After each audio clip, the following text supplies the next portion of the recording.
Good morning class. आज हमारी class है मिडिवल हिस्ट्री की। मध्यकालीन इतिहास पढ़ेंगे आज हम।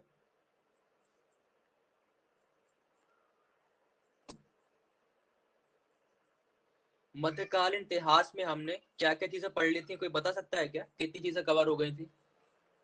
विशाखा, आपने क्लास करी है मेरी इतिहास वाली?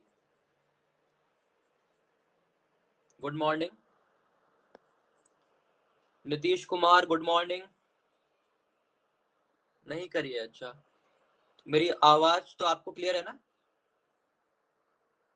नीतीश, विशाखा, आपको मेरी वॉइस क्लियर है? ठीक है। तो मध्यकालीन इतिहास हम लोग पढ़ चुके हैं, 6 क्लास हो चुकी थी पहले।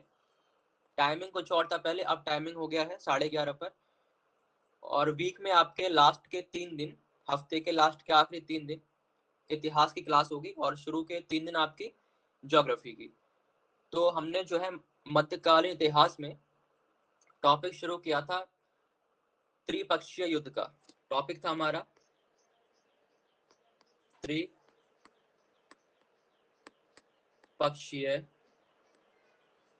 युद्ध। यहाँ पर 3 राजवंश थे। 3 राजवंश कौन कौन से थे? लक्ष्मी, आप बता सकते हो कि आपने शायद क्लास की है। त्रिपक्षीय युद्ध में कौन कौन से 3 राजवंश थे? Good afternoon, good morning.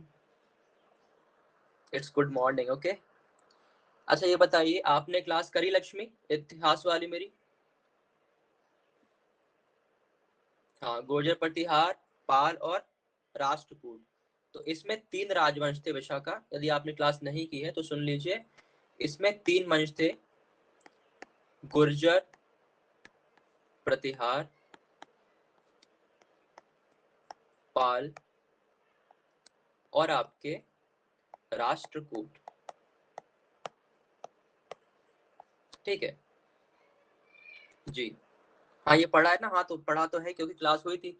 तो त्रिपक्षीय युद्ध हुआ था, तो उसमें हमने इन तीनों राजवंशों को कवर कर लिया था। इनके बेसिक जो इम्पोर्टेंट फैक्ट थे, जो इम्पोर्टेंट राजा लोग थे, उन सभी के बारे में हम डिटेल में पढ़ चुके हैं। अब इसमें जो अगला टॉपिक है, अच्छा अच्छा, ठीक है। तो इसमें अब हमें जो आगे चीजें पढ़नी है वो ये पढ़ना है कि ये जो तीनों राजवंश थे, गुर्जर प्रतिहार, पाल, राष्ट्रकूट, इनके समय जो आम जनजीवन था, प्रशासन था, ठीक है, वो किस प्रकार का था, इनका व्यापार कैसा था, किस प्रकार का धर्म था इस समय, ये चीजें हमें पढ़नी है। क्योंकि आपका जो टॉपिक आता है मेंस में, आर्ट एंड कल्चर, वहां से ये टॉपिक जुड़ा होता है। जो हम आम जनजीवन पढ़ते हैं, सिंपल जो उनकी लाइफ होती है, लाइफ के बारे में जानेंगे, तो वो टॉपिक कहीं ना कहीं आर्ट एंड कल्चर से आपका जुड़ा होता है। तो इसी के आगे हम कंटिन्यू करेंगे। इन तीनों राजवंशों के समय जो आम जनजीवन था, जो प्रशासन था, उसे पढ़ेंगे। ठीक है। तो सबसे पहले हमारी हेडिंग क्या होगी? तीन तीन कौन से राजवंश आपको क्लियर हो गया होगा? 3 राजवंशों के समय काल का जनजीवन। ठीक है, ये हमारी हेडिंग हो गई है। तो सबसे पहले जनजीवन यानी उनका जीवन किस प्रकार से चल रहा था, क्या क्या चीजें होती थी। हाँ लक्ष्मी, एक्चुअली हमारा जो टाइम टेबल है वो चेंज हो गया है। ज्योग्राफी हम पढ़ेंगे स्टार्टिंग के 3 दिन, मैं आपको बता दूं यहाँ पर। मंडे, ट्यूसडे, वेडनेसडे आपका चलेगा ज्योग्राफी, ठीक है। उसके बाद थर्सडे, फ्राइडे और सैटरडे आपका चलेगा मेडिवल हिस्ट्री, ठीक है, इतिहास चलेगा। तो अब हम आज इतिहास पढ़ रहे हैं, ठीक है जी। 3 दिन लगातार होगा। शुरुआत के 3 दिन आपका ज्योग्राफी चलेगा, उसके बाद 3 दिन लगातार आपका इतिहास चलेगा और मैं ही पढ़ाऊंगा। अब ठीक है, कोई डाउट तो नहीं है? अब बताइए, सब क्लियर है अब? ठीक है। तो हम फोकस करते हैं अपने टॉपिक पर, जिसमें कि हम पढ़ने वाले हैं इन तीनों राजवंशों के समय प्रशासन कैसा है, व्यापार कैसा है, सेनाएं कैसी थी, धर्म क्या था। ठीक है, इन सभी बातों पर हम चर्चा करेंगे। सबसे पहले हम बात करेंगे यहाँ पर प्रशासन की। कोई भी राजवंश होता है, जैसे कि अभी आप भारत में देखेंगे तो एडमिनिस्ट्रेशन होता ही होता है, क्योंकि देश को चलाना है तो हमें कुछ अधिकारी चाहिए, कुछ सेना चाहिए, प्रशासन चलाने के लिए हमें मैन फोर्स चाहिए, लोगों की जरूरत होती है। उसी प्रकार क्या होता है, राजवंशों के समय भी प्रशासन चलाने की आवश्यकताएं थी, क्योंकि राज एक बहुत बड़ा क्षेत्र हुआ करता था। अब एक अकेला राजा सभी जगह तो जा नहीं सकता है, तो वो क्या करता था, अपने क्षेत्र को कई हिस्सों में बांट दिया करता था। इससे क्या होगा, प्रशासन चलाने में थोड़ी आसानी होगी। अब वो क्या करेगा, अपने क्षेत्र को कई टुकड़ों में बांट देगा और प्रत्येक जगह पर किसी एक इम्पोर्टेंट अधिकारी को नियुक्त कर देगा, जिसका काम होगा वहां का प्रशासन संभालना। विभूति, हम इतिहास पढ़ रहे हैं, मध्यकालीन इतिहास में, ठीक है। हमने त्रिपक्षीय युद्ध पढ़ लिया था, उसके बाद की चीजें हम कवर कर रहे हैं। हेलो सर, क्लियर है आपको? जियोग्राफी वाला। Geography, hello. देखो टाइम टेबल चेंज हो गया है भूति। हफ्ते में 3 दिन आपका लगातार तो ज्योग्राफी रहेगा, और बाकी लास्ट के 3 दिन हफ्ते में इतिहास चलेगा, ठीक है। ओके। एक ही यही सब्जेक्ट ही और भी सब्जेक्ट चेंज हुआ है सर? और का तो मुझे पता नहीं, मुझे जो बताया गया मैंने आपको बता दिया, ठीक है। बाकी आप कंफर्म कर लीजिएगा कॉल करके मैम वगैरह को, ठीक है। तो हम ओके पढ़ रहे थे ठीक। प्रशासन के बारे में, म्यूट कर लीजिए आप। तो प्रशासन चलाने के लिए क्या किया जाता था, जो बड़ा क्षेत्र था उसको कई टुकड़ों में बांट दिया जाता था। ओके, तो फिर उससे क्या होगा, अब प्रशासन को चलाने में थोड़ी आसानी होगी, कई सारे अधिकारी वहां पर काम करेंगे और राजा के आदेश के अनुसार वहां पर काम किया जाएगा। जैसे आप वर्तमान में देखते हैं कि भारत एक बहुत बड़ा क्षेत्र है, ठीक है। भारत में कई सारे राज्य हैं, उसको राज्यों में डिवाइड किया गया है। फिर राज्यों में देखेंगे तो आप क्या पाएंगे, जिले हैं कई सारे, जिलों में फिर ब्लॉक है, तहसील है, फिर गांव है। इस प्रकार क्या होता है, कई यूनिट्स में पूरे क्षेत्र को डिवाइड किया जाता है, जिससे कि प्रशासन को चलाने में थोड़ी आसानी हो, ठीक है। एक प्रोसेस के तहत सारी चीजें चलती रहे। उसी प्रकार इन सभी राजवंशों में, क्योंकि ये समकालीन है, एक ही समय के हैं, जब पाल थे तभी राजपूत थे, और तभी आपके गुर्जर प्रतिहार थे, तो इनके समय में जो आपको देखने को मिलेगा प्रशासन, वो लगभग सेम या समान देखने को मिलेगा, क्योंकि एक ही समय काल के हैं इसलिए, ठीक है। Good morning Monica. चलिए अब स्टार्ट करते हैं प्रशासन से। सबसे पहला बिंदु जो है वो है प्रशासन। पहली बात ये आती है कि इनका प्रशासन क्या इनका खुद का था, यानी जो भी इनका तरीका था साम्राज्य को चलाने का, क्या वो उनका खुद का बनाया हुआ था या इन्होंने किसी से कॉपी किया था। तो हम ये कहेंगे कि इनका जो प्रशासन है वो कहीं ना कहीं इनसे पहले के जो राजवंश थे, यानी प्राचीन समय में गुप्त काल हुआ था, ठीक है, जहाँ पे चंद्रगुप्त थे, आपके समुद्रगुप्त थे, बड़े बड़े राजा हुए थे। तो गुप्ताओं के समय जैसा प्रशासन चला था, उसी को कहीं ना कहीं इन्होंने कॉपी किया था, उसी प्रकार से अपना प्रशासन भी चलाया था। तो हम लिखेंगे गुप्त वंश, पुष्यभूति वंश। पुष्यभूति वंश का राजा कौन था, वही था हर्षवर्धन, जो कि कन्नौज से राज किया करता था, ठीक है। हाँ, वेरी गुड विशाखा, उसको उपाधि मिली थी, बहुत अच्छी बात है। चलिए आपको जानकारी है, ये जानकर मुझे बहुत अच्छा लगा। पुष्यभूति साम्राज्य का राजा हुआ था हर्षवर्धन, जिसका क्षेत्र था कन्नौज, और कन्नौज के लिए ही तीनों राजवंश आपस में लड़ाई किया करते थे। तो पुष्यभूति इनसे पहले का था, तो उससे कॉपी किया, गुप्त वंश से लिया, और आपका एक और वंश हुआ था चालुक्य, चालुक्य वंश, इन सभी से प्रभावित था, इन सभी से प्रभावित, ठीक है। गुप्त वंश, पुष्यभूति और चालुक्य वंश, इन सभी से प्रभावित था इनका प्रशासन। किसका, इन तीनों राजवंशों का। यह पॉइंट आपको ध्यान रखना है, ठीक है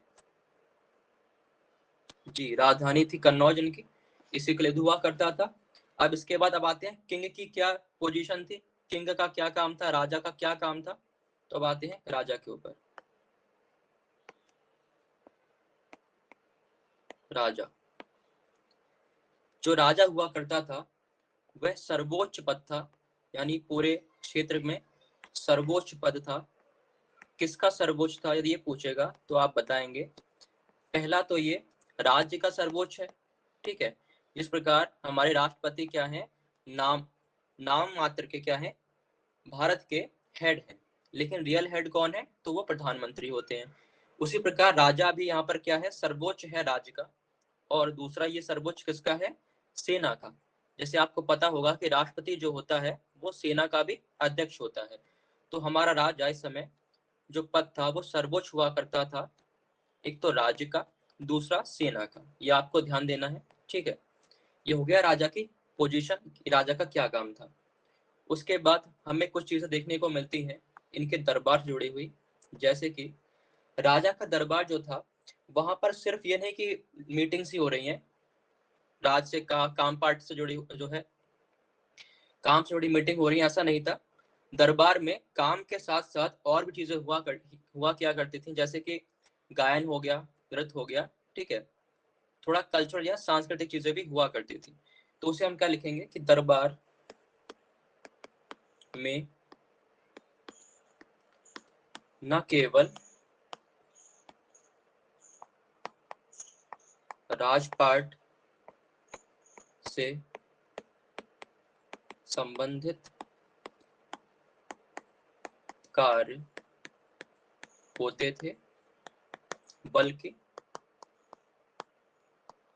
सांस्कृतिक, जैसे आप मूवीज में देखते होंगे, नाच गाना होता है, टाइम पास होता है राजाओं के लिए, वो सारी चीजें भी हुआ करती थी, ठीक है। बल्कि सांस्कृतिक क्रियाकलाप भी होते थे,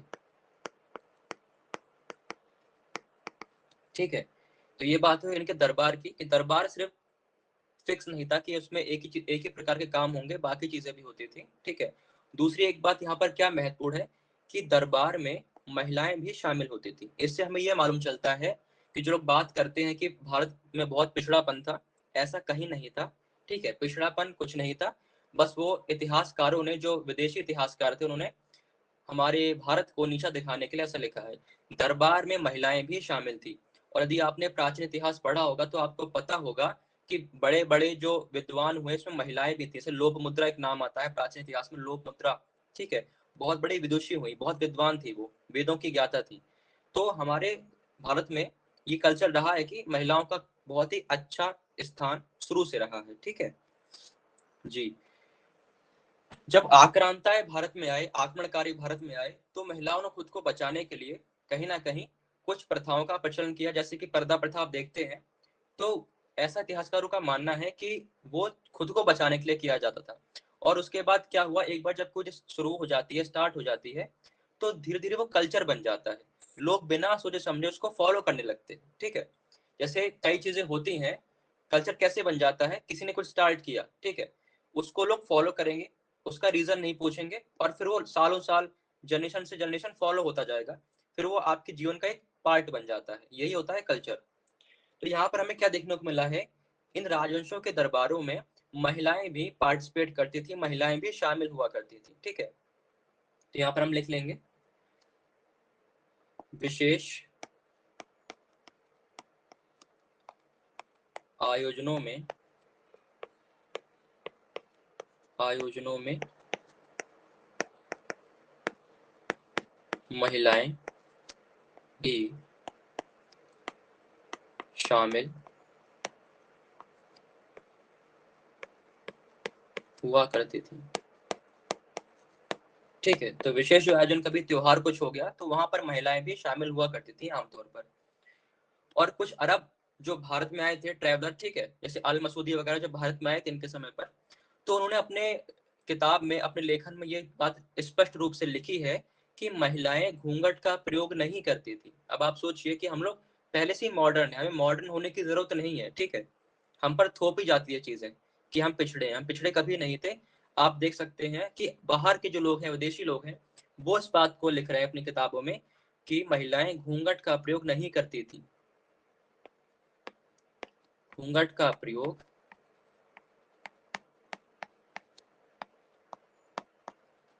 नहीं होता था, ठीक है। अब इसको बस लिख लीजिए आप, तो यानी काफी खुला हमारा जो समाज था, काफी खुलापन था उसमें। ये हो गई बात दरबार की। अब आगे बढ़ते हैं। अब बात करते हैं कि राजा का जो पद था, जैसे राजा भी आप देखते हैं कई जगह राजशाही है अभी भी, ठीक है। जैसे कि एक जगह आपने देखा होगा न्यूज में, हमारे प्रधानमंत्री मोदी जी गए थे, एक देश है आपका, उस देश का नाम अभी मुझे याद नहीं आ रहा, कैपिटल का नाम मुझे याद आ रहा है, बंदर सेरी बेगावन करके है, ठीक है। बंदर सेरी बेगावन है, अभी नाम याद आ जाएगा थोड़ी देर में। तो वहां पर भी राजशाही है। तो वहां पर क्या होता है, राजा हेड होता है और उनके जो बच्चे होते हैं वो प्रिंस कहलाते हैं, राजकुमार कहलाते हैं। उन सभी के अलग अलग घर बने होते हैं, उनका क्षेत्र अलग अलग होता है और वहां से वो राजपाट संभालते हैं। उसी प्रकार इस समय में, इनके समय में, इन राजवंशों के समय में क्या हुआ, राजा का जो पद था वो वंशानुगत था। मतलब राजा के बाद क्या होगा, उसका जो सबसे बड़ा बेटा होगा वो बनेगा राजा। लेकिन ये जरूरी नहीं था कि हमेशा बड़ा बेटा ही राजा बने। क्या पता बड़ा बेटा उस लायक ही ना हो, वो नालायक हो, ठीक है, वो काबिल ना हो राजा बनने के। तो ऐसा किया जाता था कई बार कि उसकी जगह किसी और को राजा बना दिया जाए। तो कोई बहुत ही रिजिड नहीं था, बहुत ही कठोर नियम नहीं था कि हाँ बड़ा बेटा ही बनेगा। तो ये बात हमें ध्यान रखनी है कि राजा का जो पद था यहाँ पर वो वंशानुगत है। राजा का पद वंशानुगत वंशानुगत था, जो कि अक्सर होता ही है कि राजा का जो बड़ा बेटा है वही राजा बनता है, ठीक है। लेकिन परंतु यह नियम सख्त नहीं था, यानी कठोर नियम नहीं था। ये बदल भी सकते थे नियम समय के अनुसार, सख्त नहीं था।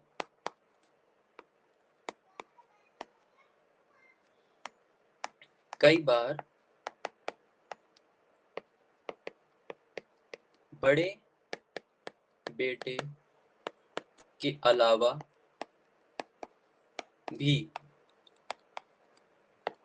किसी अन्य को, या उसके छोटे बेटे को, किसी अन्य को राजा बनाया जा सकता था। आप किताब में पढ़ेंगे ये चीजें तो आपको पढ़ने में बड़ा अजीब लगेगा, क्योंकि आप समझ नहीं पाएंगे, उसमें इतना डिफिकल्ट लैंग्वेज में लिखा हुआ है। इसलिए मैं आपको एकदम इजी वे में, जो हमारी आम बोलचाल वाली भाषा होती है उसमें लिखवाता हूँ कि आपको पढ़ने में समस्या ना हो। क्योंकि जब पढ़ोगे तब उसको समझोगे, फिर दिमाग में बैठाओगे। जब आप पढ़ी कठिन चीज रहे हो फिर आपको समझने में बड़ी दिक्कत हो जाएगी, फिर आपको याद ही नहीं होगा कभी।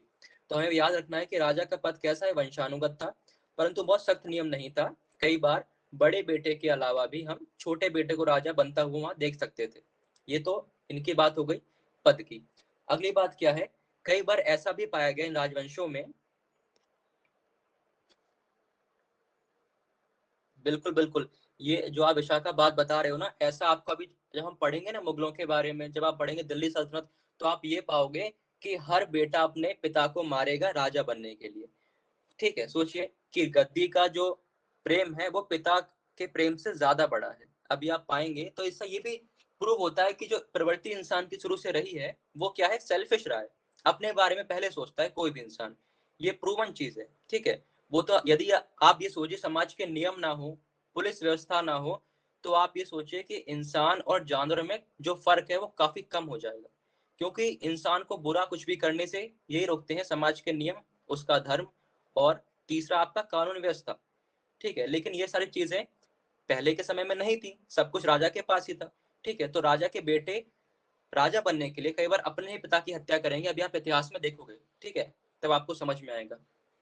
तो ये बात हो गई। दूसरी बात यहाँ पर हमें क्या देखनी है, कई बार ऐसा पाया गया था इन राजवंशों में कि राजकुमारियों को भी कई प्रधान पद दिए गए, यानी कि शासन व्यवस्था में जो कई बड़ी बड़ी पोस्ट थी, पद थे, उनमें महिलाओं की भागीदारी भी देखी जाती है। तो यदि आपसे पूछा जाएगा सवाल में कि इन तीन राजवंशों के समय में क्या महिलाओं की स्थिति बहुत दयनीय थी, तो आप कहेंगे नहीं, ऐसा नहीं था। महिलाओं की स्थिति काफी ठीक थी, उनको कई जगह पर पदों पर नियुक्ति की गई थी। जैसे कि हम पढ़ेंगे एग्जाम्पल, एक राजकुमारी थी, उनका नाम था चंद्रोबा लब्बे, ठीक है, चंद्रोबा लब्बे नाम था, जो कि पुत्री थी अमोघ वर्ष की। किसकी पुत्री थी, अमोघ वर्ष की। आपने पढ़ा है अमोघ वर्ष किस वंश के थे?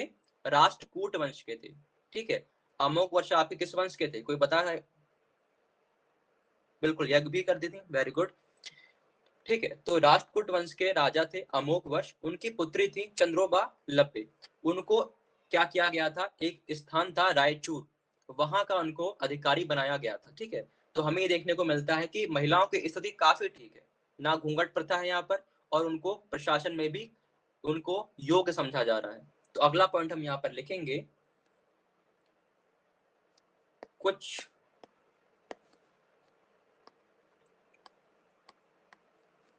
उदाहरण लिख के हमें लिखेंगे, सो कुछ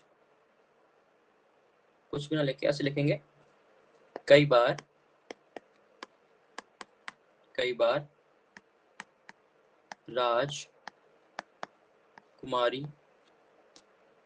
राजकुमारियों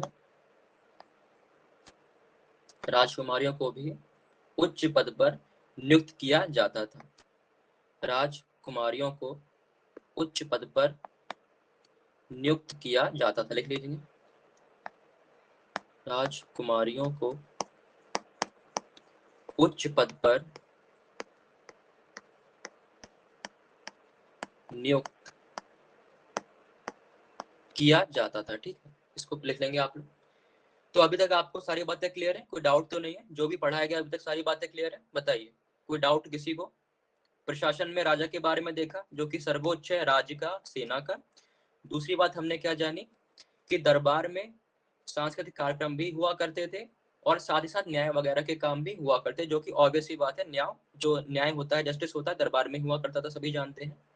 महिलाएं भी शामिल हुआ करती थी, घूंघट का प्रयोग नहीं प्राप्त होता है, हमें वहां पर देखने को नहीं मिलता है। राजा का पद वंशानुगत था, लेकिन ये नियम कठोर नहीं था, राजा कोई भी बन सकता था जो काबिल होगा। ठीक है, और राजकुमारियों को भी उच्च पद पर नियुक्त किया जाता था। इतनी बात क्लियर है सभी को? बताइए, एवरीवन प्लीज कमेंट यस। यदि डाउट है तो आप लिखिए या पूछिए। ठीक है, ओके, तो फिर आगे बढ़ते हैं। अब यहाँ पर हमें उदाहरण देना होगा, एक एग्जाम्पल भी देना होगा। जैसे राजकुमारी के बारे में आपने पढ़ तो लिया, पर इसका उदाहरण आप लिख लेंगे एक उदाहरण के तौर पर। उदाहरण, राष्ट्रकूट राजकुमारी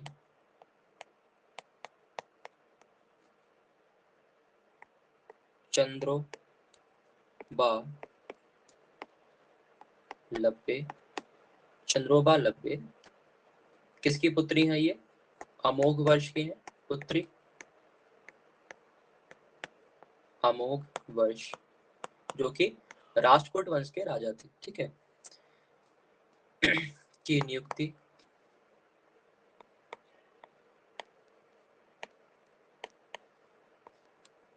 रायचूर दुआब, नियुक्ति रायचूर दुआब। दुआब क्या होता है, कोई जानता है? दुआब का मतलब होता है नदियों के बीच का क्षेत्र, दुआब में। ये एग्जाम्पल हो गया। दुआब क्या होता है? जैसे दो नदियां जा रही हैं यदि, तो इसके बीच का जो क्षेत्र होता है दुआब कहलाता है। तो जब भी आप दुआब शब्द पढ़ेंगे तो दिमाग में क्या आएगा कि नदियों के बीच का क्षेत्र है। ठीक है, याद रखिएगा, ये वर्ड इंपॉर्टेंट है, क्योंकि हम इतिहास में यूज करेंगे दुआब शब्द कई बार। जैसे विजयनगर दुआब आएगा, तो आपको याद रहना चाहिए। ठीक है, दोनों साइड नदी होगी और बीच का क्षेत्र दुआब कहलाता है। तो यह बात हो गई आपकी राजकुमारियों की।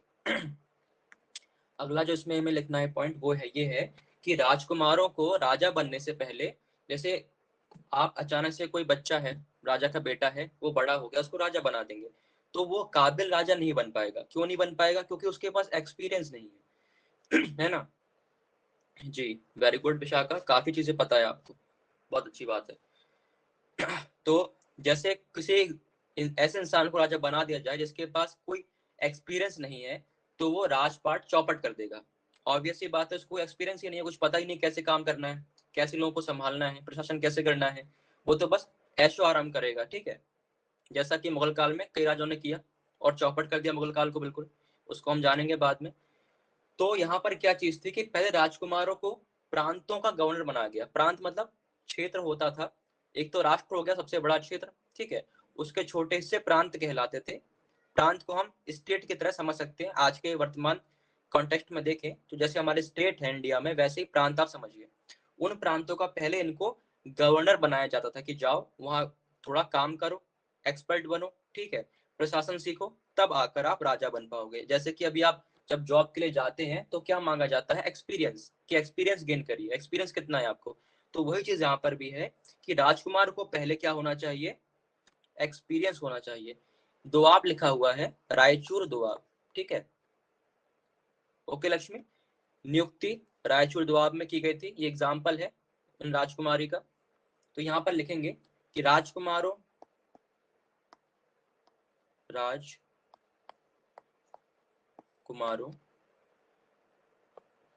को प्रांतों का गवर्नर बनाया जाता था, गवर्नर नियुक्त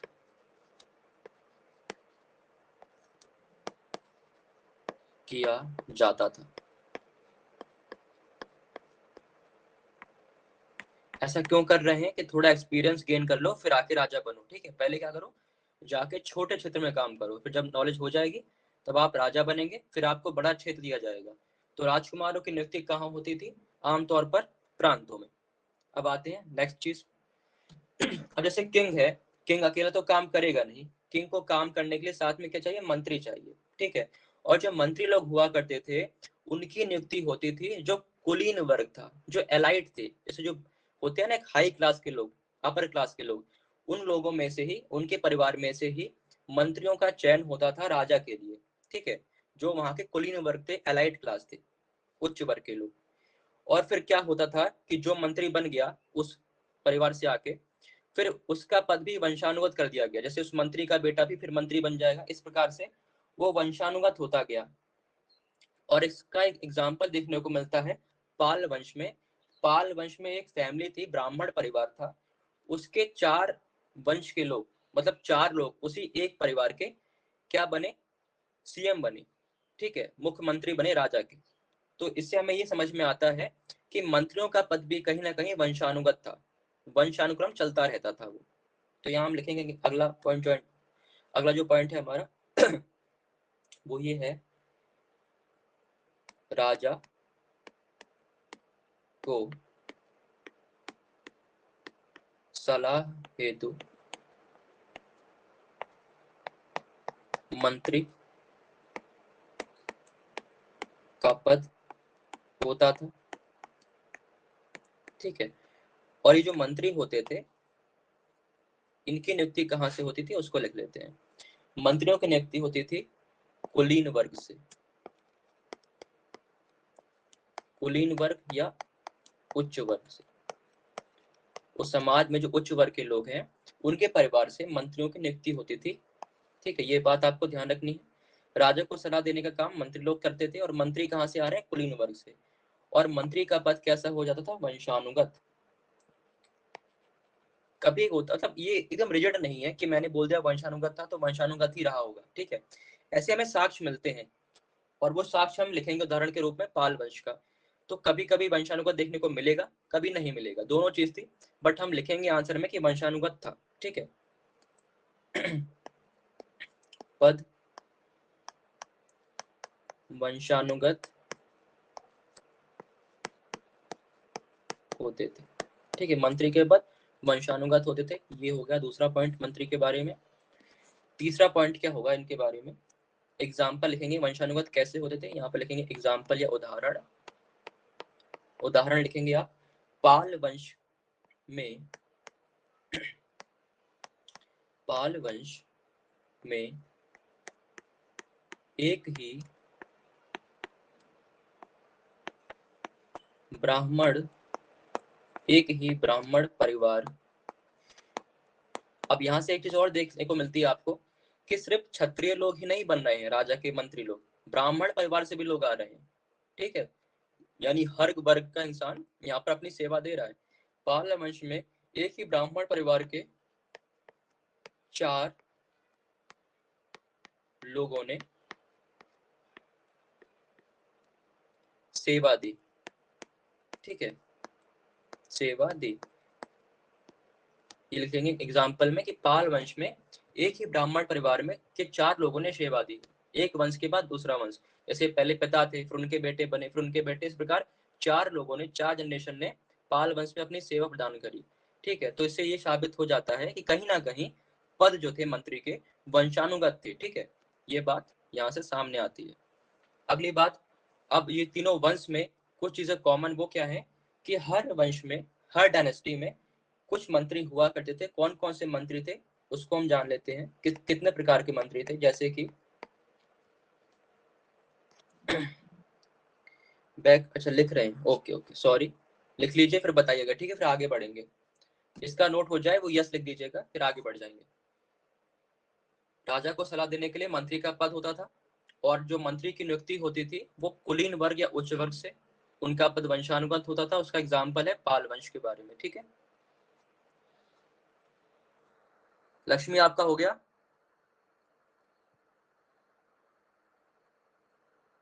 ठीक है, आगे बढ़ते हैं। तो मैं ये बता रहा था कि कुछ मंत्रियों के प्रकार थे, किसके, जैसे आप वर्तमान में देखते हैं डिफेंस मिनिस्टर, फॉरेन मिनिस्टर, उसी प्रकार से इस समय भी मंत्री कई प्रकार के थे। एक आपके थे विदेश मंत्री, जो विदेश मामलों को संभालेंगे। दूसरे आपके राजस्व, जो पैसा देखेंगे कितना पैसा आ रहा है, कितना खर्च हो रहा है, राजस्व। फाइनेंस, खजाना, ट्रेजर आपका, कितना खजाना बचा है, कितना खर्च हो गया है। ठीक है, सेनापति हुआ करते थे, सेनाओं के अध्यक्ष सेनापति। और आपके न्यायाधीश, न्यायाधीश सबसे उच्च जो न्यायाधीश है वो तो आपके राजा ही, क्योंकि न्याय वही करेंगे, लेकिन उनसे नीचे भी न्यायाधीश हुआ करते थे छोटे लेवल पे, न्यायाधीश। और एक और था यहाँ पर पुरोहित। पुरोहित, पुरोहित का मतलब जानते हैं आप लोग, पंडित, जो पूजा पाठ करेगा, कर्म कांड करेगा। ठीक है, अब पुरोहितों का काम क्या हुआ करता था इसको समझ लेते हैं। देखो, प्राचीन काल की यदि बात बताऊं आपको मैं, जी पंडित जी, रियल जो वर्ड है, जो शब्द है, पुरोहित ही होना चाहिए, पंडित तो लोग कह देते हैं ऐसे। ठीक है, पुरोहित ही होता है। तो एक्चुअल में यदि आप वैदिक काल की बात करें तो वैदिक काल में पुरोहितों का काम कर्म कांड के साथ साथ, यानी यज्ञ वगैरह कराने के साथ साथ, वो लोग युद्ध में भी जाया करते थे वैदिक काल में। ठीक है, लेकिन जैसे समाज थोड़ा कठोर होता गया, समाज में कॉम्प्लेक्सिटी आती गई, सबके काम बट गए, तो सीमित रह गया। यज्ञ कराना, पूजा पाठ कराना, उनका काम सीमित हो गया। ठीक है जी, वेरी गुड विशाखा। लेकिन अब क्या हुआ, समाज काफी कॉम्प्लेक्स है। इन राजवंशों के समय पुरोहित का काम सिर्फ इतना है कि वो राजा के लिए यज्ञ करे, ठीक है, उसका गुणगान गाए। बड़े बड़े यज्ञ कराने का क्या मकसद होता है ये भी जान लो, कि बड़े यज्ञ लोग, ये राजा लोग क्यों कराते थे। जितना बड़ा यज्ञ होगा उतने ही उसकी ख्याति होती थी कि ये राजा बहुत अमीर है, बहुत इसका वर्चस्व है, बहुत बलशाली है। तो ये अपना शो ऑफ करने के लिए, कह सकते हैं दिखावा करने के लिए, बड़े बड़े यज्ञ करवाया करते थे, और पुरोहितों द्वारा अपना गुणगान कराया करते थे। तो जो जितना बड़ा यज्ञ कराएगा उतना ही बड़ा राजा कहलाएगा। तो ये बात हो गई पुरोहितों की।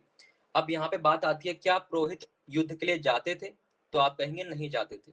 सीधी सी बात है, सवाल बन गया कि क्या इन तीनों वंश के समय पुरोहित युद्ध में भाग लेते थे, आप कहेंगे नहीं लेते थे, क्योंकि अब पुरोहित का काम सीमित है, यज्ञ तक है, पूजा पाठ तक है।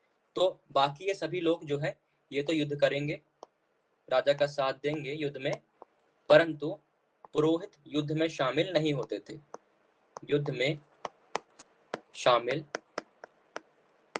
नहीं। ठीक है, और जब बात आएगी प्राचीन काल में, वैदिक काल में, तो वहां पर पुरोहित युद्ध में भी जाया करते थे। ठीक है, अभी बस आप याद रखिएगा, बाकी आप जब पढ़ेंगे तो उसको जान लेंगे। तो ये बात हो गई कुछ मंत्रियों के बारे में, सभी का नोट हो गया है, आगे बढ़ सकते हैं हम लोग। बताइए यस और नो, आगे बढ़े। ठीक है, चलिए फिर आगे चलते हैं। अगला जो हमारा इसमें टॉपिक आएगा सेना के बारे में। राजा को जान लिया हमने, राजा के दरबार के बारे में जाना, उससे जुड़े सारे चीजें हमें पढ़ ली। अब सेना के बारे में जानते हैं, सेना किस प्रकार की थी, क्योंकि बिना सेना के कोई प्रशासन चल ही नहीं पाएगा। क्योंकि सीमाएं यदि सुरक्षित नहीं है तो कोई भी आक्रमण करेगा और आपके राज पर कब्जा कर लेगा। तो सेना तो बहुत ही जरूरी अंग है किसी भी राजा के लिए। सेना कितने प्रकार की थी, 3 प्रकार की सेनाएं हुआ करती थी। कितने प्रकार की, 3 प्रकार की। कौन कौन सी? कोई बता सकता है किस प्रकार की सेना रही होंगी? थोड़ा गैस करेंगे आप लोग, बताइए। लक्ष्मी, मोनिका, विशाखा, कौन कौन सी सेनाएं हुआ करती थी? आप सोचिए थोड़ा। घुड़सवार, वेरी गुड, ठीक है, एक हो गया आपका सही जवाब है। घुड़सवार ये सब हाँ, पैदल हो गई, चलो 2 आपका सही हो गया। एक और मिस कर रहे हो आप लोग। तो सही बताया विशाखा ने, एक होता है आपका घुड़सवार, दूसरी आपकी पैदल सेना।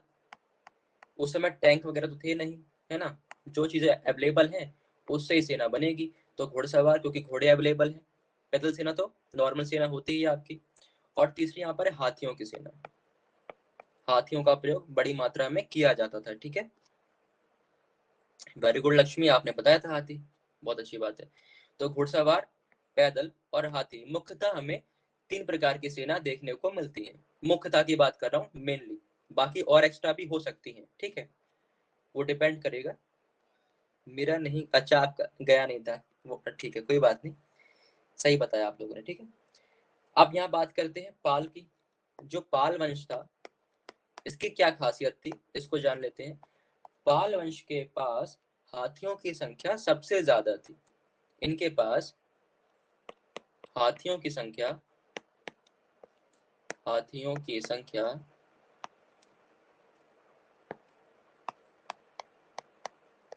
सबसे ज्यादा। ऐसा क्यों था? इसके पीछे कोई लॉजिक आप बता सकते हो मुझे कि हाथी इनके पास ज्यादा क्यों थे? थोड़ा सोचिए, दिमाग पे जोर लगाइए और बताइए। बिल्कुल। अच्छा, अब आप ये बताइए जो पूछा आपसे, कि हाथी पाल राजवंश में क्यों ज्यादा थे? क्या कारण रहा होगा, थोड़ा सोचेंगे आप लोग। उस समय वहां ज्यादा प्रचलित था? नहीं, ये तो हम नहीं कह सकते, क्योंकि बाकी वंश भी हैं, वहां भी हो सकता है प्रचलित। हाथी कहाँ पाए जाएंगे, आप ये सोचिए पहले। हाथी पाए जाएंगे जंगल में। कहाँ पाए जाएंगे? बड़े बड़े जंगल, घने जंगलों में हाथी होते हैं, जहाँ बड़े बड़े पेड़ होते हैं। ये तो आप जानते हैं, ये कॉमन सी बात है, ठीक है। अब आप इसको समझिए लॉजिक यहाँ पर, कि हाथी ज्यादा क्यों है। देखिए, पाल वंश का जो क्षेत्र है वो है आपका बंगाल और बिहार का, ठीक है, बंगाल और बिहार का इनका क्षेत्र है। और आप जानते हैं कि इस क्षेत्र में नदी बहती है गंगा। कौन सी? गंगा बहती है। तो गंगा के जल से क्या होगा, वहां पर तराई का क्षेत्र है। तराई मतलब जहाँ पानी ज्यादा होता है। पानी ज्यादा होगा तो वनस्पति ज्यादा होंगी, पेड़ पौधे ज्यादा होंगे, घने जंगल होंगे। और जब घना जंगल होगा तो वहां जो जीव पाए जाते हैं वो बड़े होते हैं साइज में, ठीक है। जैसे जो घने जंगल होते हैं वहां पर जो भी जीव होते हैं, भालू होगा और जितने बड़े जानवर आप देख सकते हैं, वो सब घने जंगलों में आपको देखने को मिलते हैं। तो हाथियों का ये क्षेत्र हुआ करता था, बंगाल बिहार का क्षेत्र जो है, वहाँ हाथी काफी मात्रा में पाए जाते हैं नेचुरली। तो इसलिए पाल वंश के पास हाथियों की संख्या ज्यादा थी। सिर्फ इतना सा लॉजिक है, उस क्षेत्र का जो टरेन था, जो वहाँ की वनस्पति थे, उस कारण वहाँ हाथी ज्यादा थे। और हाथी वहाँ लोग फिर पाल लेते थे अपने यूज के लिए। अगला हम आते हैं गुर्जर प्रतिहार के बारे में। इनके पास क्या अधिक है ये भी जान लेते हैं। गुर्जर प्रतिहार, इस वंश के पास आपको देखने को मिलते हैं घुड़सवार काफी ज्यादा मात्रा में। घुड़सवार, ठीक है, घुड़सवार में ये सबसे ज्यादा शक्तिशाली थे। घुड़सवार सेना में सभी सेनाओं से आसपास के क्षेत्र में सबसे ज्यादा इनके पास घुड़सवार सेना मौजूद थी, ठीक है। हाँ, चित्र भी देखें, ओके। तो क्या हुआ, गुर्जर प्रतिहार के पास घुड़सवार ज्यादा है, और इनका क्षेत्र आपको पता है गुजरात वाला क्षेत्र है, महाराष्ट्र वाला क्षेत्र है, यहाँ पर घोड़े ज्यादा है। घुड़सवार सेना में इनका कोई मुकाबला नहीं था। अगला जो वंश था इसमें वो है राष्ट्रकूट। इन्होंने क्या उपलब्धि हासिल करी? तो राष्ट्रकूटों के पास, इनके पास महल ज्यादा थे। महल इन द सेंस जो फोर्ट होते हैं, ठीक है, फोर्ट इनके पास काफी ज्यादा मात्रा में थे। फोर्ट या महल, महल ज्यादा मात्रा में बनाए उन्होंने। महल क्यों बनाए ज्यादा मात्रा में? कि कभी किसी पर अटैक हो जाए तो भागकर दूसरे महल में चले जाए, है ना। या फिर निगरानी करने के लिए महल जो बनाए जाते हैं ऊंचाई पर, उससे क्या होता है, क्षेत्र की निगरानी बड़ी आसानी से हो जाती है। और दुश्मन जब चढ़ाई करेगा फोर्ट पर, तो क्या करेंगे, ऊपर से हम अटैक भी कर सकते हैं, अटैक करने में आसानी होती है। तो राष्ट्रकूटों ने काफी फोर्ट बनाए ज्यादा मात्रा में, ठीक है। फोर्ट इनके काफी अधिक प्राप्त होते हैं। तो ये बात हो गई सेनाओं के बारे में। और अक्सर जो इनके सामंत थे, सामंत के बारे में आपको बता चुका हूँ। सामंत कौन होते हैं? जो राजाओं से सैलरी के बदले क्या लेते हैं, जमीन लेते हैं, और उस जमीन पर खेती करते हैं और अपना पैसा प्राप्त करते हैं। तो राजा उनको क्या करता था, जमीन दिया करता था। तो कई बार ये लोग बहुत अमीर हो जाते थे, क्योंकि जमीन तो मिल गई है, अब उस पर मन चाहे खेती करो, ज्यादा काम कराओ लेबरों से, ज्यादा पैसा कमाओ। तो कई बार इनके पास ज्यादा पैसा आ जाता था। उसके बाद ये क्या करते थे, राजा के प्रति विद्रोह करते थे, ठीक है। कि हम अब आपकी बात नहीं मानेंगे, हम आपसे स्वतंत्र हैं, इस क्षेत्र पर हमारा कब्जा हो चुका है। तो कई बार क्या होता था, राजा और सामंतों के बीच में, जो उनके सामंत हुआ करते थे, उनके बीच भी युद्ध देखने को मिलता है। इसका उदाहरण हमें प्राप्त होता है राष्ट्रकूटों में। जो सामंत थे, वेंगी और कर्नाटक के क्षेत्र में सामंत रहा करते थे राष्ट्रकूटों के, उनसे अक्सर लड़ाई हुआ करती थी। दूसरा जो उदाहरण मिलता है, वो मिलता है गुर्जर प्रतिहारों में। इस वंश में भी काफी सामंत थे, जैसे कि आपके मालवा के परमार और बुंदेलखंड के चंदेल, ये सब सामंत थे गुर्जर प्रतिहारों के। इन सब में भी काफी युद्ध हुआ करता था। तो ये हुई सेना की बात, ठीक है। अच्छा, ऐसा भी कहा जाता है कुछ इतिहासकारों के द्वारा कि जो पाल वंश था, पाल और आपका राष्ट्रकूट वंश, राष्ट्रकूट, इन दोनों के पास नेवी भी थी, ठीक है, जल सेना भी थी। लेकिन इसकी हमें कोई पुख्ता, कोई ठोस जानकारी प्राप्त नहीं होती है। तो बस आप लिख लेंगे जानकारी के लिए कि इनके पास नेवी थी, ठीक है, नेवी भी हुआ करती थी। बस, कुछ खास जानकारी इस बारे में नहीं है। लेकिन यदि सवाल बन जाता है कि नेवी थी, तो आप कहेंगे हाँ नेवी हुआ करती थी, क्योंकि ये किताबों में दिया हुआ है। तो ये बात हो गई सेना की। सेना में हमने जान लिया कितने प्रकार की थी, मुख्यतः 3 प्रकार की सेना होती है। पाल वंश में हाथियों की अधिकता थी, ठीक है। और प्रतिहारों में आपका थे घुड़सवारों की संख्या ज्यादा है। राष्ट्रकूटों के पास महल ज्यादा है। पाल और राष्ट्रकूटों के पास नेवी ज्यादा है, क्योंकि पाल आप जानते हैं कहाँ है, बंगाल में, और बगल में क्या है, समुद्र है। क्या है बगल में, समुद्र है, ठीक है। हाँ, अनुमान लगा के बताया गया है कि नेवी थी, और रही भी होगी। क्यों रही होगी, क्योंकि हम देखें इनका क्षेत्र कहाँ है, बंगाल बिहार का, और बगल में क्या है, बंगाल की खाड़ी है। तो हो सकता है नेवी के द्वारा भी ये व्यापार करते हो आसपास के देशों से, ठीक है।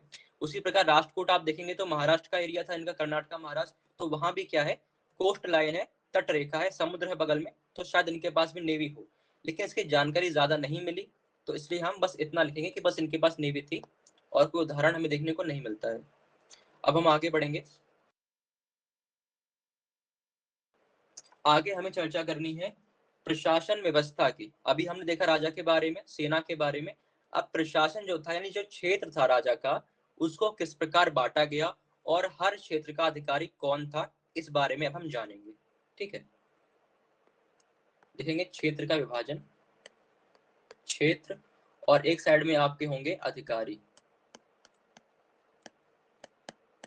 यहाँ से काफी सवाल बनते हैं, अक्सर यूपीएससी सवाल पूछता है, कोई भी डायनेस्टी हो, ये सवाल बनते हैं कि क्षेत्र और उसके अधिकारी। और कई बार सवाल तो ऐसे बनता है कि क्षेत्र को दे देगा सिर्फ 3-4, और पूछेगा इनको क्रम से लगाओ कि कौन छोटा क्षेत्र है, कौन बड़ा है। अभी मैं आपको समझाता हूँ, जब पढ़ लेंगे उसके बाद कि सवाल कैसे बनेगा। तो सबसे पहला, सबसे बड़ा क्षेत्र किसी भी राजवंश का, वो था राष्ट्र। क्या था, राष्ट्र। राष्ट्र का जो अधिकारी होगा वो क्या कहलाएगा, सिंपल सी बात है, राष्ट्रपति, राष्ट्रपति, ठीक है। तो राष्ट्र हो गया फर्स्ट नंबर पे, सबसे बड़ा ये है, सबसे बड़ा है राष्ट्र। यदि हम गोला बनाए ऐसे, तो ये बड़ा सा राष्ट्र है, ठीक है। उसके बाद सेकंड आते हैं, सेकंड पे आपका आता है भुक्ति या प्रांत। भुक्ति, या इसी को क्या बोलते हैं, प्रांत या प्रोविंस बोलते हैं। भुक्ति का जो अधिकारी था उसका नाम अब क्या होगा, उपरिका। क्या नाम होगा, उपरिका, उपरिका। तो सबसे बड़ा राष्ट्र, उससे छोटा सेकंड सर्कल हो जाएगा किसका, भुक्ति का। ठीक है, सबसे बड़ा राष्ट्र आपका हो गया, फिर उससे छोटा भुक्ति आएगा उपरिका। अब इसका कार्य क्या है, कार्य पूछेगा कि उपरिका क्या काम करेगा, तो आप बताएंगे कि इसका काम होगा राजस्व का, यानी कि जो भी जमीन से पैसा उत्पन्न हो रहा है, यानी खेती बाड़ी हो रही है, ट्रेड हो रहा है, जो भी लोग लगान देते हैं, टैक्स देते हैं, वो कलेक्ट करना, उसको इकट्ठा करना और राजा को देना, साथ ही साथ कानून व्यवस्था को बनाकर रखना, लॉ एंड ऑर्डर को मेंटेन करना। तो इसके क्या क्या कार्य होंगे, पहला कार्य क्या है, भू राजस्व। भू राजस्व यानी भूमि से जो पैसा प्राप्त होगा, भू राजस्व इकट्ठा करना है, ठीक है, राजा को देना है। दूसरा कार्य क्या होगा इसका, कानून व्यवस्था को बनाकर रखना है, कानून व्यवस्था। क्लियर है आप सभी को, कोई डाउट तो नहीं किसी को, कोई सी किसी प्रकार का भी।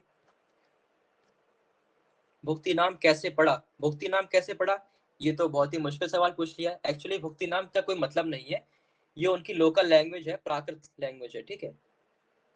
तो ये नाम उनके द्वारा दिया गया है, इसका कोई मतलब नहीं है, प्रांत को ही भुक्ति कहा गया, ये शब्द है बस, इतना जानिए, ठीक है, कोई स्पेसिफिक मतलब नहीं है उसका। आवाज आ रही है अब आपको उषा का? भुक्ति नाम का कोई स्पेसिफिक मतलब नहीं है, इस वर्ड का मतलब प्रांत ही होता है, ठीक है, वहां की लोकल लैंग्वेज में प्रांत को भुक्ति कह दिया गया है, ठीक है, बाकी और कोई यहाँ पर इसका स्पेसिफिक अर्थ नहीं जी। अब आते हैं तीसरी बात पे, तीसरे अधिकारी या तीसरा जो क्षेत्र होगा भुक्ति से भी छोटा, इसको ऐसे लिखेगा, राष्ट्र सबसे, उसके नीचे आएगा भुक्ति, सबसे बड़े राष्ट्र हो गए, उसके नीचे भुक्ति या प्रांत आएगा, उसके बाद आएगा मंडल। अब जैसे यदि आप अभी देखते हैं जिला, अब जिला शब्द कैसे पड़ गया, जिला जिला है, ठीक है, शब्द है अपने आप में ही जिला। मंडल, मंडल का अधिकारी कहलाता है विश्वपति, मंडल का अधिकारी क्या कहलाएगा, विश्वपति, लिखेंगे सभी लोग विश्वपति, ये उस टाइम की लोकल लैंग्वेज है, ठीक है, विश्वपति। तो मंडल सबसे बड़ा राष्ट्र, उससे छोटा जो यूनिट है भुक्ति या प्रांत, उससे छोटा मंडल, मंडल का जो हेड होगा, जो अधिकारी होगा, उसे कहेंगे विश्वपति। तो यहाँ पर तीसरा सर्कल बनेगा किसका, मंडल का बन जाएगा ठीक है, मंडल हो गया आपका। इसका भी काम सेम है, जैसा काम इसका है भुक्ति प्रांत का अधिकारी का, सेम काम इसका भी है, तो सेम मैं लिख दे रहा हूँ, ठीक है। ये भी क्या करेगा, पैसा इकट्ठा करेगा, राजा को देगा और अपने एरिया में लॉ एंड ऑर्डर मेंटेन करेगा, कानून व्यवस्था को लागू करेगा फोर्थ नंबर पे कौन आएगा अब इसमें, जो अगला हमारा यूनिट होता है, पूरे क्षेत्र को बांटा गया है, वो है पत्तल। दोना पत्तल वाला नहीं है, ये पत्तल है, ठीक है, पत्तल। पत्तल, पत्तल का अधिकारी कौन होगा, भोजपति, भोजपति, भोजपति। तो सबसे बड़ा राष्ट्र, फिर भुक्ति, फिर मंडल, फिर पत्तल, और पत्तल का हेड कौन है, भोजपति है, ठीक है। उसके बाद पत्तल से भी नीचे कौन होंगे, गांव। अब आ जाएगा गांव, सबसे छोटी यूनिट जो आपको देखने को मिलती है वो गांव है, ठीक है। अच्छा, पत्तल कैसे बना होगा, कई सारे गांवों को इकट्ठा करके पत्तल बना दिया गया है, ठीक है। कई सारे गांव मिलकर क्या बनाते हैं, पत्तल, चाहे तो ब्रैकेट में लिख लेंगे, कई गांव का समूह, कई सारे गांवों को इकट्ठा मिलाकर एक पत्तल बनता था, कई सारे पत्तल मिला के मंडल बनेगा, कई सारे मंडल मिलाकर क्या बनेगा, भुक्ति बनेगा या प्रांत बनेगा, और कई सारे भुक्ति प्रांत मिलाकर एक राष्ट्र बन जाएगा। इस प्रकार से क्षेत्रों का विभाजन किया जाता था, ठीक है। तो हमारे 5 प्रकार के क्या हैं, क्षेत्र हैं इन राजाओं के समय के, कौन कौन से हैं। सबसे छोटे से अगर आप स्टार्ट करोगे तो गांव पड़ेगा, कई सारे गांव मिला दोगे तो पत्तल बन जाएगा, कई सारे पत्तलों को मिला के मंडल कहलाएगा, कई सारे मंडल भुक्ति बना देंगे, और कई सारे भुक्ति या प्रांत राष्ट्र की स्थापना करेंगे। इस प्रकार हमने जाना कि क्षेत्र किस प्रकार बटे हैं और कौन कौन से अधिकारी हैं। सबको बात क्लियर है, कोई डाउट तो नहीं है आपको किसी को भी, बताइए, फिर आगे बढ़ते हैं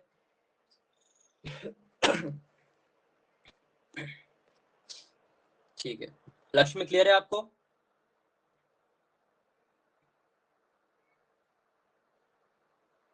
गांव में आएगा, बता रहे हैं, अभी जगह कम पड़ गई यहाँ पर, अभी आगे बढ़ते हैं, गांव के बारे में बताते हैं आपको।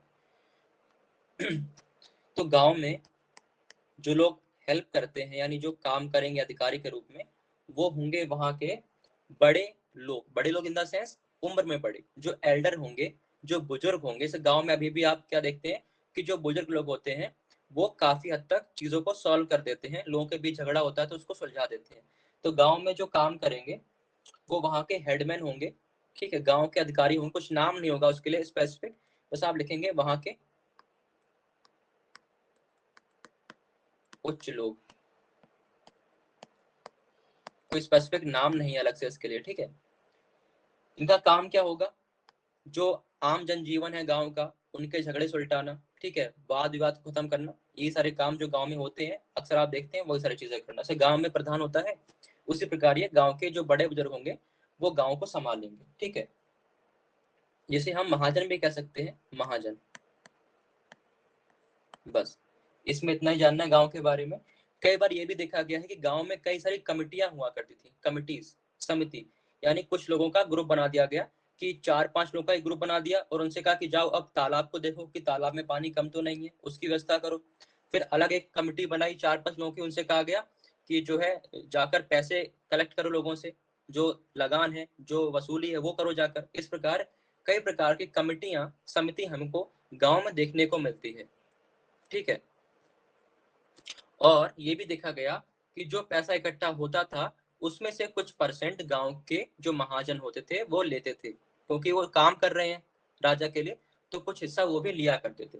तो हमें बस इतना ही जानना है, गांव के जो हेड थे वो वहां का देखभाल करते थे, महाजन उनको कहा जाता था। तो ये बात हो गई क्षेत्रों की। अब यहाँ पर एक शब्द और है, वो है कोषपाल या कोतवाल। इसको समझ लेते हैं कि ये कौन था, कोषपाल या कोतवाल। कोतवाल तो सबने सुना होगा, सभी जानते हैं कोतवाल क्या होता है, पुलिस अधिकारी, है ना। पुलिस को क्या बोलते हैं, कोतवाल बोलते हैं, हिंदी में कोतवाली पुलिस स्टेशन को बोल देते हैं। तो कोषपाल या कोतवाल का क्या काम है, लॉ एंड ऑर्डर, कानून व्यवस्था लागू कराना, कानून व्यवस्था को संभालना या लागू करना।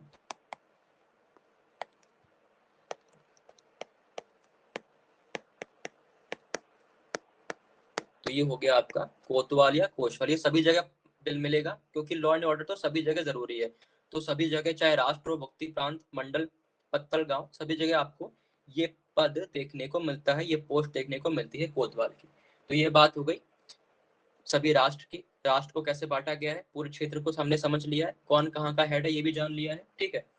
अब बात हम करेंगे इनकी सैलरी के बारे में, कि इनको सैलरी कैसे दिया जाता था। तो ये बात आप जानते हैं क्योंकि मैं आपको कई बार बता चुका हूँ कि सैलरी इनको कैश ना देकर जमीन का हिस्सा दिया जाता था, जिस पर ये खेती बाड़ी करते थे और उससे पैसे कमाते थे। और साथ ही ये अपनी एक अलग से सेना भी रखते थे, ठीक है। क्या रखते थे, हाँ, जमीन का टुकड़ा दिया करते थे राजा इनको सैलरी के रूप में। तो इनका काम क्या था कि आप खेती करो या करवाओ और उससे पैसे अपने निकाल लो सैलरी वाले, और साथ ही अपनी एक सेना रखो। सेना क्यों रखना होता था, क्योंकि जब राजा को युद्ध में सेना की आवश्यकता होगी तो वो इन्हीं लोगों से हेल्प मांगेगा कि मेरी हेल्प करो, अपनी सेना को भेजो। अब यही सेना कई बार क्या करती है, या यही सामंत लोग क्या करते हैं, विद्रोह कर देते हैं राजा से और अलग टूट कर अलग क्षेत्र बना लेते हैं। फिर इसके बाद क्या होगा, वो अपने अलग राज्य बना लेंगे, राजवंश स्थापना हो जाएगी। इस प्रकार हमें देखने को मिलता है कि कई छोटे सामंत जो शुरुआत में बहुत छोटे सामंत थे, आगे चलकर उन्होंने क्या किया, बड़े बड़े राजवंशों की स्थापना की थी, ठीक है। तो इतिहास इसी प्रकार चलता है, जो मजबूत है, जो शक्तिशाली है वो आगे बढ़ेगा, जो कमजोर है, जो वीक है वो पीछे रह जाएगा। यही प्रकृति का भी नियम है, जो कि डार्विन ने बताया था, आप सभी जानते हैं, ठीक है। तो यहाँ पर हम लिखेंगे इनके जो वेतन है, वेतन वो किस प्रकार था, रेंट फ्री लैंड थी, मतलब आपको किराया नहीं देना है, जमीन आपको दे दी है, अब आप जाओ खेती करो और पैसा कमाओ, हमें कोई दिक्कत नहीं, क्योंकि राजा के पास कैश कम है तो उसने क्या किया, जमीन का टुकड़ा दिया। तो लिखेंगे यहाँ पर जमीन का टुकड़ा वेतन के रूप में, वेतन के रूप में, आगे चलकर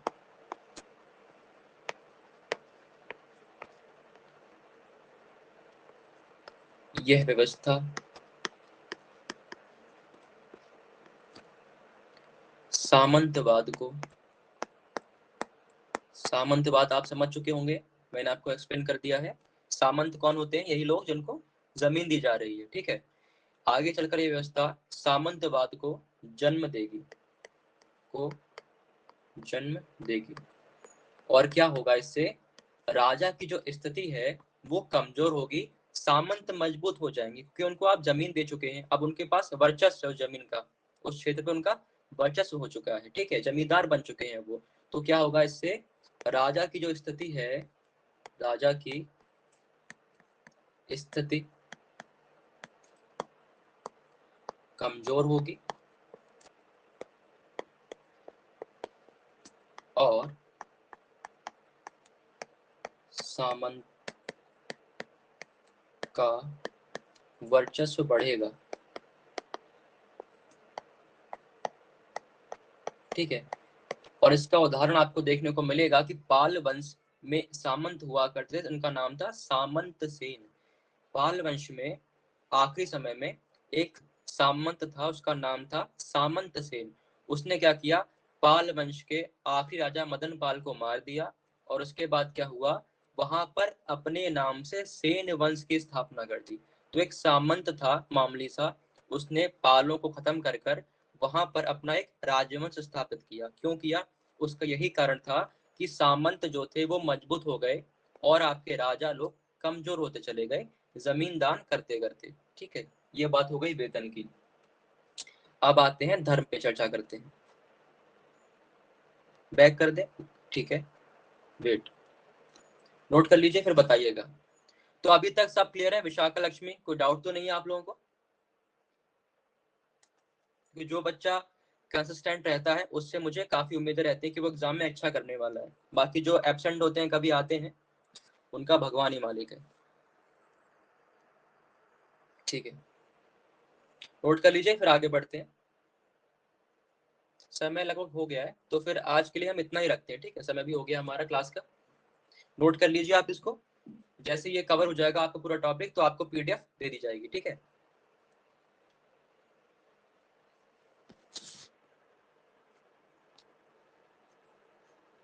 थैंक यू विशाखा। नोट हो गया लक्ष्मी? आपका नोट हो गया है?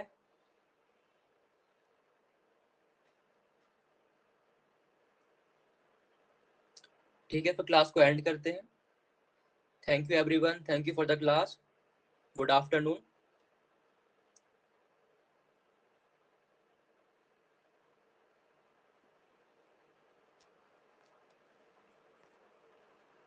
Thank you Lakshmi, thank you.